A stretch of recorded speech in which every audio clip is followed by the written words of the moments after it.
Assalamualaikum warahmatullahi wabarakatuh. Kembali lagi dengan saya Muhammad Ervan dari Teknik Elektro. Kita bahas kembali di mata kuliah manajemen kontrak. Oke, langsung saja. Nah, kita akan membahas jenis syarat dan dokumen kontrak konstruksi. Mohon maaf bila agak kurang lancar PPT-nya. Nah, memastikan proyek legal dan terencana.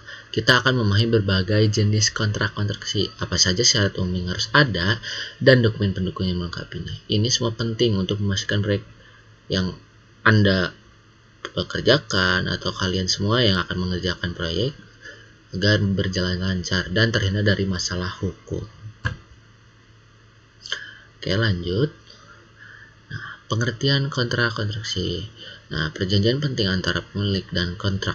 Kontrak pekerjaan konstruksi adalah perjanjian tertulis resmi antara pemilik proyek atau owner dan kontraktor.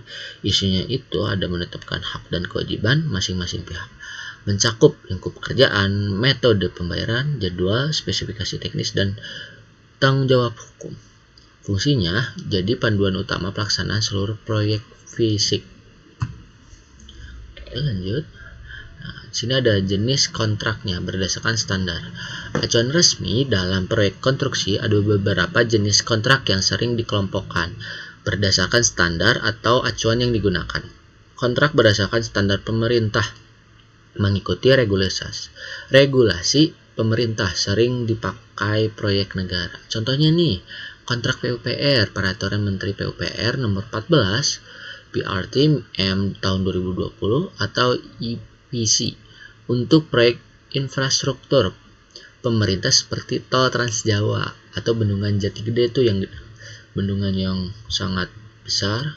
Nah, kontrak FIDIC atau International Federation of Consulting Engineers. Nah, standar global untuk proyek internasional. Nah, ini kontrak FIDIC biasanya buat proyek internasional standar global. Terus ada Red Book, desain oleh pemilik kontrak hanya konstruksi. Misalnya kayak jembatan Suramadu tuh itu memakai Red Book. Nah, terus ada Yellow Book. Nah, ini desain dan konstruksi oleh kontraktor. Nah, misalnya nih contohnya PLTU, skema EPC. Nah, yang terakhir ada Silver Book. Nah, kontraktor bertanggung jawab penuh sampai siap pakai. Contohnya misal Bandara Kertajati. Bandara Kertajati ini Silver Book dan memakai kontraktor. Oke, lanjut.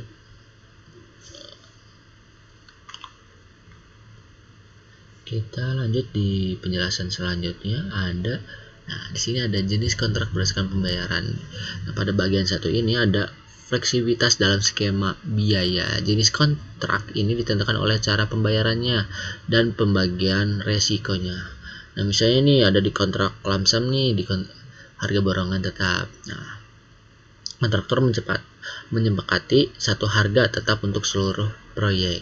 Nah, keunggulannya ada nih, biaya proyek mudah diprediksi, kontraktor efisien. Contohnya nih ada di gedung perkantoran swasta seperti Menara Asra tuh. Pembangunan rumah sewa. Yang kedua ada kontrak unit price atau harga satuan.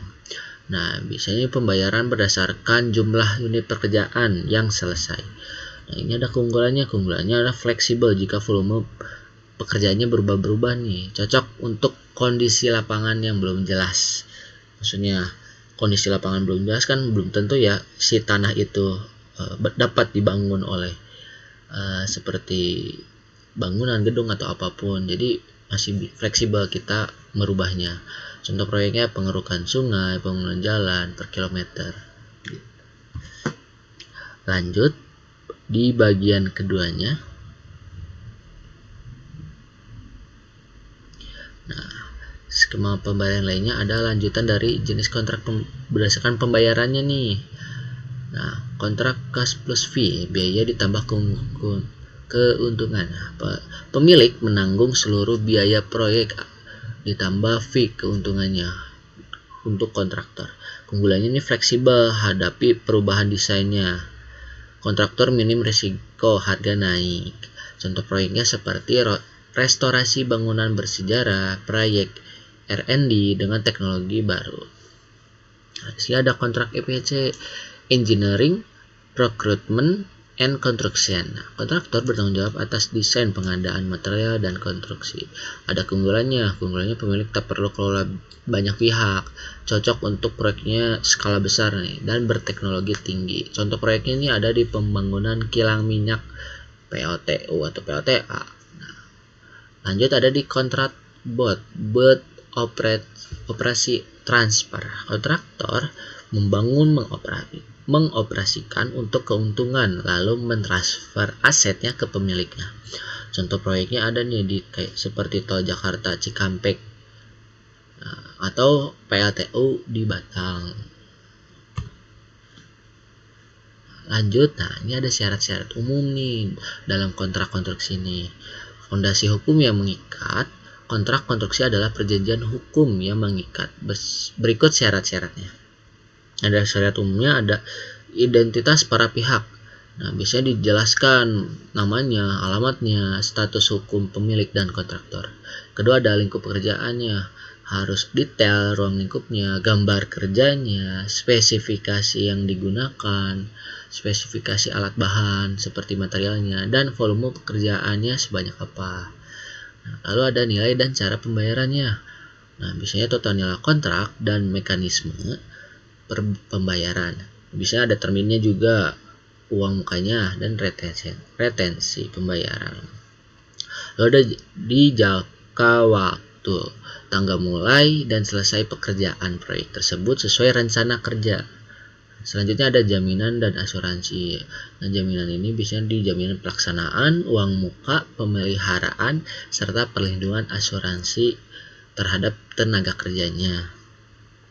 Lalu ada perubahan pekerjaan atau addendum. Nah, addendum itu biasanya ada perubahan pekerjaan nih. Misalnya contoh, ini nggak jadi, mau diganti perubahan pekerjaannya, atau penambahan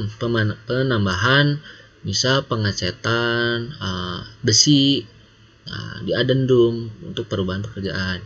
Ketentuan jika ada perubahan volume atau spesifikasinya. Nah, terus ada penalti denda keterlambatan, besaran denda jika kontraktor terlambat.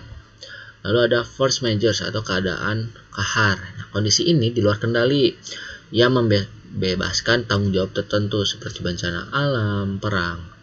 Lalu ada penyelesaian sengketa. Nah, ini harus ada mekanisme penyelesaiannya seperti yang tadi sebelumnya dijelaskan.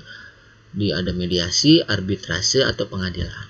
Dan yang terakhir harus ada hukum yang berlakunya untuk menentukan hukum negara mana yang menjadi dasar interpretasi kontraknya. Oke, lanjut.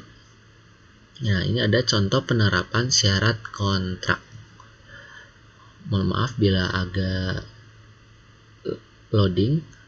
Nah, lalu di sini ada kasus nyata dalam proyek. Contoh penerapan syarat-syarat kontrak di proyek besar. Nah, misalnya ada nih proyek, contohnya nih Trans Jawa. Nah, kontrak antara Kementerian PUPR dan PT Waskita Karya. Nah, biasanya ini dari pemerintah dan swasta nih, menggunakan syarat kontrak FIDIK yang disesuaikan dengan Perpres nomor 16 di tahun 2018. Ada jaminan pelaksanaan, pembayaran termin, dan denda keterlambatan 1% per hari. Contohnya lagi ada di luar negeri nih, di Burj Khalifa atau di Dubai ya. Nah, kontrak antar Emaar Properties dan Samsung C&T. Nah, Emaar Properties ini dari sana Dubai dan Samsung C&T ini di Korea menggunakan standar kontrak internasional FIDIK Red Book, menerapkan pembayaran progres mingguan, jaminan bank, dan klausul force majeure karena cuaca ekstrim. Nah, di Dubai ini kan karena selalu ada cuaca ekstrim, nah jadi menerapkan pembayaran progres mingguan. Nah, lalu penyelesaian sengketa melalui arbitrase internasional, karena kan ini di antar negara ya, bersekali-kali di Dubai dan yang Samsung itu di Korea, Arab Dubai. Nah, lanjut ya, di sini ada dokumen pendukung kontrak. Pada bagian satu ini ada kelengkapan yang tidak boleh terlewat nih. Kontrak konstruksi adalah kumpulan berbagai dokumen yang saling melengkapi. Yang pertama ada surat perjanjian kontrak atau SPK. Nah, dokumen utama ini mengikat hukum berisi ringkasan kesepakatan. Contoh SPK Proyek Gedung Pusat Pelatihan PUPR Jakarta. Ini berlaku 150 hari. Kedua ada daftar kuantitas dan harga Bill of Quantity atau disebut BOQ. Nah, di sini ada rincian volume pekerjaan dan harga satuannya. Yang pentingnya itu sebagai dasar pembayaran dan pengendalian biaya, terutama di kontrak harga satuan. Contoh, Bill of Quantity Jalan Tol Cisumdawu Seksi 6 mencakup item pengaspalan dengan nilai SNI. Lanjut, pada bagian kedua, dokumen pendukung kontrak ada detail teknis dan pedoman pelaksanaan lanjutan. Dari dokumen pendukung, spesifikasi teknis menjelaskan standar mutu, material, metode pelaksanaan, dan ketentuan teknis lain. Contoh, mutu beton K225 atau beton K400 untuk jembatan UTV karena rawan korosi. Lalu ada gambar kerja, drawing, ilustrasi teknik 2 dimensi dan 3 dimensi, detail bentuk, ukuran, dan komponen bangunan. Fungsinya itu untuk panduan utama di lapangan. Sering disebut IFC atau Issue for Construction.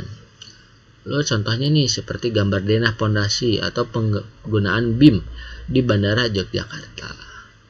Lalu ada rencana kerja dan syarat-syaratnya atau RKS sebutannya. Memuat metode, standar, urutan kerja, serta ketentuan umum dan khusus. Contohnya RKS Flyover Tapal Kuda di Jakarta, menyebutkan metode yang perhatikan lalu lintas. Nah, pada bagian kedua ini ada jaminan keamanan proyek. Terakhir, dokumen jaminan yang sangat penting ini, ada surat jaminan. Dokumen resmi dari bank asuransi sebagai tanggung jawab finansial kontraktor. Yang pertama ada jaminan penawaran komitmen saat tender 1-3% nilai penawaran. Jaminan pelaksanaan nih, pelaksanaan penyelesaian proyeknya ada di 5% nilai kontrak. Jaminan uang muka menjamin pengembalian uang muka bila ada terjadi apapun di proyek itu ada jaminannya. Jaminan pemeliharaan menjamin kerusakan setelah proyek selesai, biasanya 6 bulan. Berarti ada garansinya nih 6 bulan.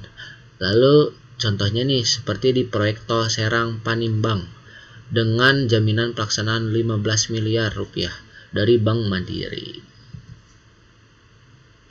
Nah, mungkin cukup sekian dari penjelasan saya, presentasi saya. Mohon maaf bila ada kesalahan dari kalimat saya atau kurang jelas. Mohon maaf. Wassalamualaikum warahmatullahi wabarakatuh.